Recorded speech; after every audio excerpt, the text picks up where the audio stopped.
મામા નવા સોફા લાવો ને. નવા સોફા લાવવા છે? ઓકે ચાલ કંઈક વિચારીએ. તો આનું શું કરીશું પછી આપણે? એ વેચી દઈશું. ક્યાં વેચીશું પછી? OLX ઉપર જ વેચી દઈએ. પિંકી આ શું કરે છે? જો OLX ડાઉનલોડ કરું છું. શું વાત? એમાં સોફા વેચવા માટે ફોટા મૂકી દઈએ ને. ઊભી રહેજે. OLX ઉપર કંઈ પણ વેચતા કે લેતા ધ્યાન રાખજે. એમને મેં એપ ડાઉનલોડ કરીને ફોટા ના મૂકી દઈશ, છેતરાવાની શક્યતા છે. તો મિત્રો જેવું પિંકી કરે છે એવું તમે આંખો મીચીને ના કરતા, કારણ કે હમણાં જે કન્ઝ્યુમર કોર્ટનો ચુકાદો આવ્યો છે અને વકીલ જોડે OLXમાં ફ્રોડ થઈ ગયું હતું, તેને કોઈ જ જાતની રાહત મળી નહોતી અને કોર્ટે એવું કહી દીધું કે ભાઈ તમારે OLXમાં ફ્રોડ થાય તો એના માટે OLX જવાબદાર નથી.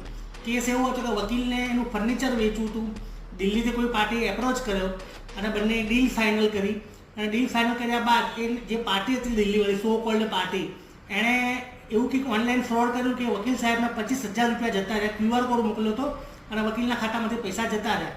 તો વકીલે OLX